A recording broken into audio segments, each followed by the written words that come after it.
Hello everyone, আসসালামু আলাইকুম। কেমন আছেন সবাই? রোজের বেবিগুলা সকালবেলা ওদেরকে চিকেনের স্যুপটা খেতে দিয়েছিলাম। আর এখন ওদেরকে লাঞ্চ টাইমে ওদেরকে একটু চিকেন ম্যাশ করে দিয়েছি। শুধু সেদ্ধ করে ওদেরকে লবণ, তেল, হলুদ, মরিচ এগুলো সব কিছু ছাড়া ওদের শুধু সেদ্ধ করে। আর হচ্ছে ওদের খাবারটা যতক্ষণ আপনি বয়েল করতে পারবেন তত ভালো, কারণ হচ্ছে আধা ঘন্টা 40 মিনিট ধরে ওদের চিকেনটা বয়েল করলে সবচেয়ে ভালো হয়, ওদের প্রবলেম হবে না। আর হচ্ছে ওরা খুব মজা করে চিকেনটা খেয়ে নিচ্ছে। আর এদিকে সে খাওয়া শেষ করে এসে আমার সাথে খেলাধুলা করা শুরু করে দিয়েছে।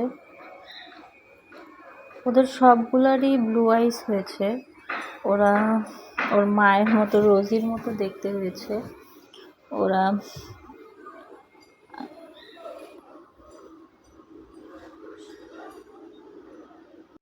ওদের সকালবেলা আপনারা ডিম দিতে পারেন, খুবই অল্প পরিমাণে ওদের ডিম দিতে পারেন।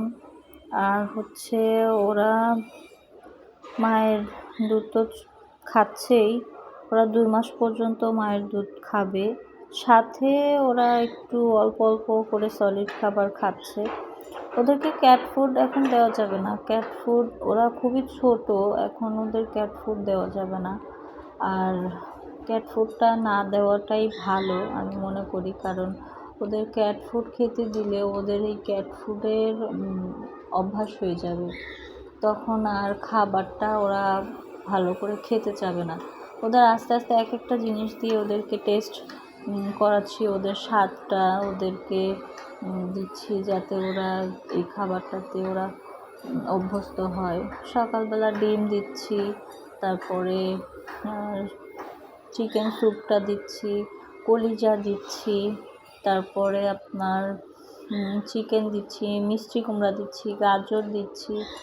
আলুটা দিচ্ছি না, কারণ আলুটা খেলে যদি আমার ভয় হচ্ছে আলুটা খেলে যদি ওদের গ্যাস হয়ে যায়, সেজন্য ওদেরকে আলুটা দিচ্ছি না। দেখেন প্রায় খাওয়া ওদের শেষ। চিকেনটা ওরা এত মজা করে খাচ্ছে, শুধু হাতে ম্যাশ করে দিলেই হবে, ওদের ব্লেন্ড করে দিতে হবে না, ওরা এমনিই খেতে পারছে। ওদের কিন্তু 1 মান্থ 3-4 ডে এরকম হয়েছে। ওরা খুব বেশি বড়ও না।